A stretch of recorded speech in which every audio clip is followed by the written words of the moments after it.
Fala galerinha, tudo beleza?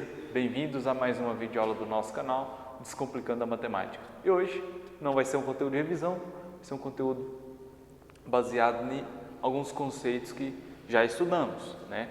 Por exemplo, aqui vamos estudar o que? Números reais e notação científica. Notação científica vocês já viram e números reais também, só que agora vamos trabalhar para o terceiro bimestre, né? Então vamos lá. Primeiro vou falar de números reais. Números reais estamos vendo aqui. O que são números reais? Engloba todos os conjuntos de números que já conhecemos. O que já conhecemos? Conhecemos os números naturais, que são aqueles 0, 1, 2, 3 e assim por diante, porque eles são infinitos, né? 1, 2, 3, 4, 5, todos esses são números dos conjuntos naturais. Depois temos os conjuntos dos números inteiros, que pega os números naturais, mas acrescenta também os números negativos. Então tem aqui, ó, menos 1, menos 2, menos 1, 0, 1, 2, 3. Por quê? Tem todos os positivos, todos os números negativos, incluindo também o zero, ok? Então, infinito, números negativos e números positivos são infinitos. Então, são um conjunto de números infinitos, né? Então, o inteiro é o englobamento dos naturais com os números negativos. O conjunto de números racionais já abrange mais um pouco.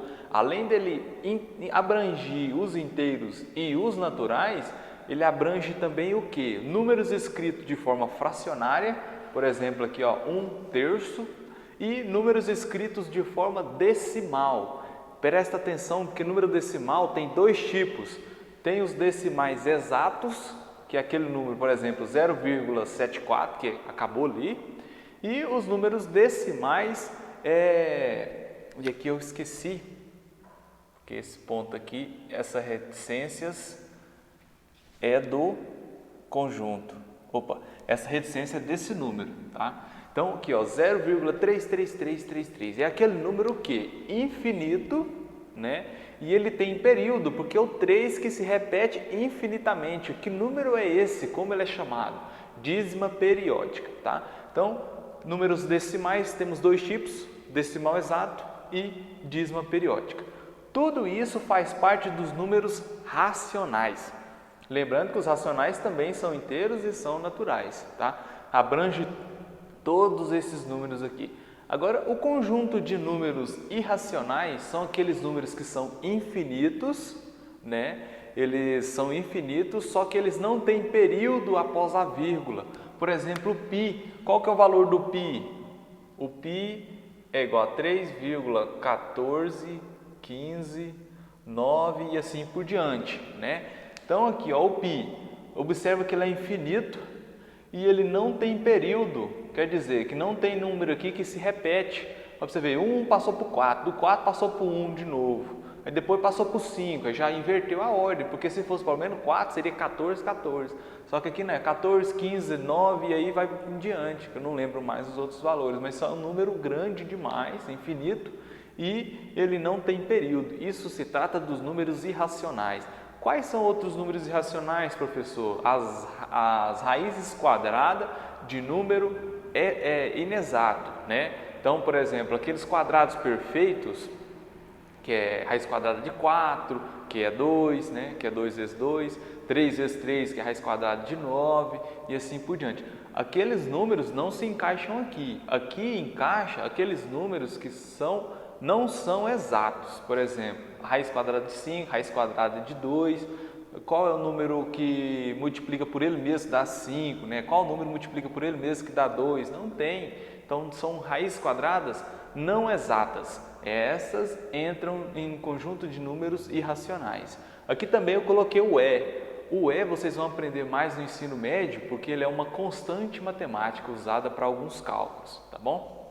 Beleza. Depois que eu tenho os irracionais, que olha para você ver a separação deles. Os irracionais é um sozinho e os racionais é todos esses três aqui, racionais, inteiros e naturais, tá? É maior um pouco do que esse daqui, né? Vamos bem dizer, por tamanho e quantidade de números, né?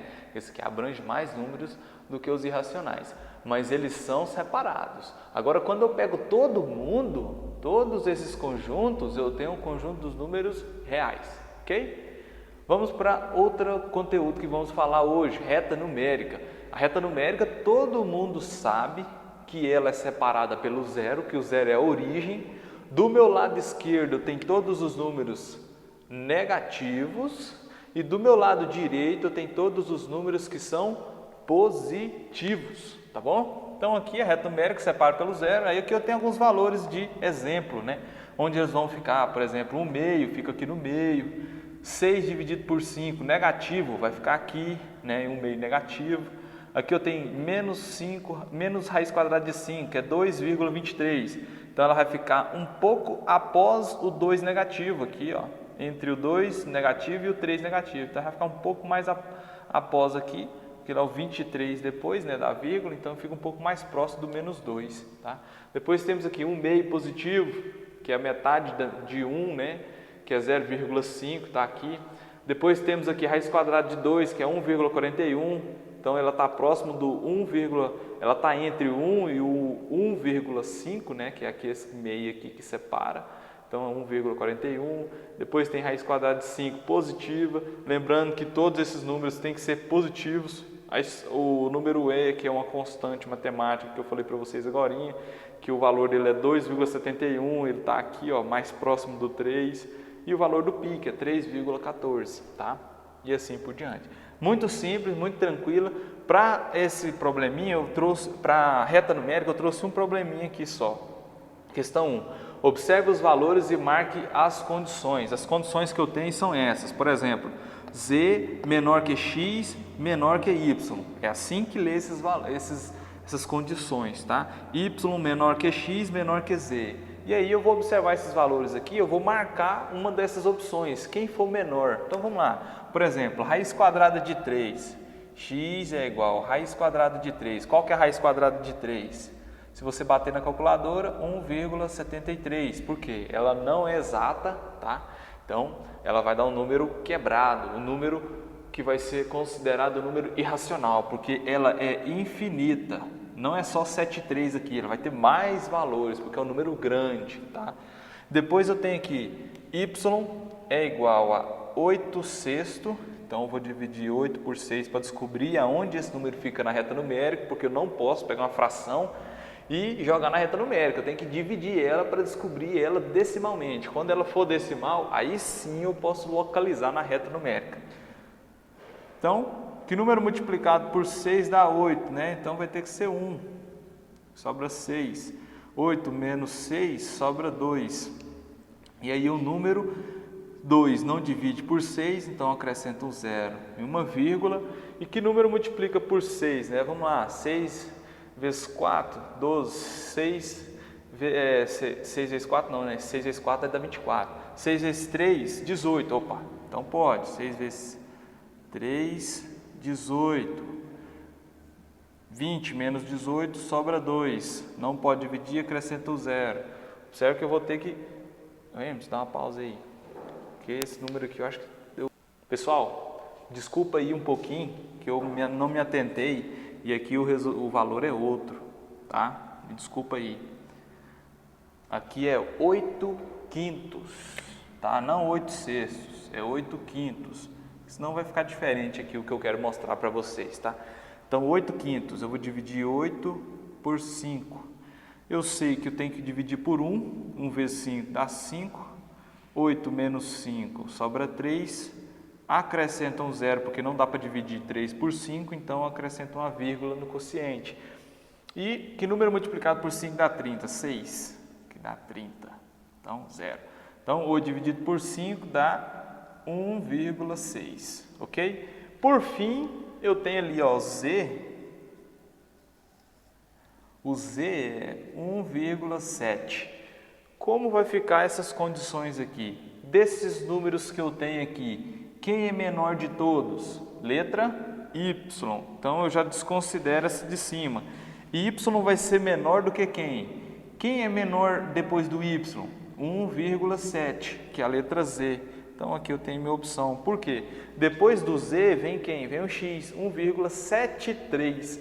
Ele tem 3 décimos a mais que esse, então por isso que ele é menor, Essa classificação bem simples, bem tranquila, tá, pessoal, para vocês fazerem. Agora vamos falar de notação científica. Notação científica, como o nome já diz, né, são números científicos usados mais pelos cientistas porque são números grandes demais ou pequenos demais. Então esses números são usados para estudo e tudo mais. Só que aqui nós vamos colocar só em notação científica, bem tranquilo, tá? Primeira questão, escreva, não escreva, né? Escreva usando a notação científica. Então vamos lá, letra A, olha esse número, olha o tamanho desse número. Eu vou descrever ele em notação científica, ele vai ficar bem menor. Como você vai fazer isso? Simples, repete os números tirando o zero. Quais números você tem tirando esses zeros aqui? O 5 e o 4. Beleza. O que você vai fazer? O primeiro número, depois do primeiro número, você já acrescenta a vírgula, tá? A vírgula está depois do primeiro número. Você tem um primeiro número, vírgula, e aí você escreve o restante dos números, tirando o zero. Depois, você multiplica por 10. Você vai colocar na base 10. Quando você multiplica por 10, você vai colocar um expoente aqui para representar esse número aqui. Como você vai fazer isso? Bem simples. Como esse número é grande, meu expoente é positivo. Só que vamos contar lá onde está essa vírgula desse número grande. Quando a vírgula não aparece, ela sempre está no final do número. E aí eu vou mover ela para onde? Eu vou mover ela para cá. Olha a distância que eu vou mover ela. A distância, quantas casas eu tenho ali, é o expoente que eu vou colocar na base 10. Olha para você ver. 1, 2, 3, 4, 5, 6, 7, 8, 9, 10, 11. Vem aqui, coloco o 11 aqui. Então, 5,4 vezes 10 elevado a 11 é o que representa esse número grande aqui. Simples, né? Vamos para o próximo. Aqui eu tenho um 9, um 3 e um 4. Beleza. Então, eu vou colocar 9, 3, 4. Coloca a vírgula depois do primeiro. E aí eu vou multiplicar esse número por 10. 10 elevado a quanto? É um número grande? É, então vai ser positivo. A vírgula está lá no final. Eu vou mover ela para ficar entre o 9 e o 3. Então eu vou mover 1, 2, 3, 4, 5, 6, 7, 8. Vou mover 8 casas. Então fica 9,34 vezes 10 elevado a 8. Simples, né? Agora vamos para números pequenos demais. Números pequenos é o mesmo processo, só que o expoente vai ficar negativo. Simples. E outra coisa, eu vou pegar essa vírgula e vou jogar ela lá para o final, tá? Então vamos lá. Qual é o número que eu tenho tirando esses zeros aqui? Eu tenho 3. Beleza. 3. Como não tem outro número, eu posso só colocar o 3, não preciso colocar vírgula, nem outro número não, tá? Então 3 vezes 10 elevado a quanto? Ó, vou mover para cá. Movi uma, movi duas, movi 3. Eu vou ter que jogar ele para depois do número. Movi 4. Então menos 4. Simples, né? Tranquilo demais. Vamos para o próximo. Olha o tamanho desse número, que é muito pequeno. Quais são os valores que eu tenho? O 4 e o 8. Então, 4,8 vezes 10 elevado a menos quanto, né? Então, vamos lá, ó. 1, 2, 3, 4, 5, 6, 7, 8, 9, 10. Menos 10. Simples, né? Tranquilo. Vamos para o próximo agora. Exemplo 2. Escreva usando a notação científica, usando a potência de base 10. Mesma coisa dessa, só que observa aqui que eu só tenho 1, eu não tenho outros números, tá? Vou colocar na base 10. Mesmo processo. Eu tenho aqui só o número 1, então vai ficar 1 vezes 10. A vírgula está lá no final, porque é um número grande, ela não aparece, está no final. 1, 2, 3. Beleza. 1000 é a mesma coisa do que 1 vezes 10 elevado a 3, tá? Agora o próximo número, vou também pegar só 1 vezes 10 elevado a vírgula está no final, 1, 2, 3, 4, 5, 6. Ok, finalizei. Dá para você ver tanto que é tranquilo. Letra C, número pequeno, então 1 vezes 10 elevado a menos 1, 2, 3, 4, 5. Beleza, fechou, menos 5. Eu tenho 5 partes aqui, eu movi 5 vezes. Então, Aqui também, número 1 vezes 10 elevado a menos, movi para cá, menos 1, menos 2. Simples, né? Fácil demais, tranquilo. Questão 3. Se x igual 0,00022 é igual a 2,2 vezes 0,00001, escreva o número x em notação científica. Isso aqui ele coloca só para te confundir, mas isso aqui é igual, Então o x é o que? É igual a isso, que é igual a isso. Isso aqui é uma multiplicação desses dois números que vai dar isso, que é igual ao valor do x. Então se eu for colocar o x em notação científica, como vai ficar? Vou olhar aqui, É um número pequeno? Então vou colocar aqui os números que tem, tirando esses zeros, que é o 2, 2, 2, 2, coloca a vírgula depois do primeiro, multiplica por 10 elevado a menos, e aí eu vou contar. Uma vírgula aqui, né? Movi uma, movi duas, 3, 4, 5, porque eu vou colocar entre os dois, menos 5. Tá aí, simples, fácil, e a minha aula acaba por aqui. Até a próxima, fiquem com Deus, até mais.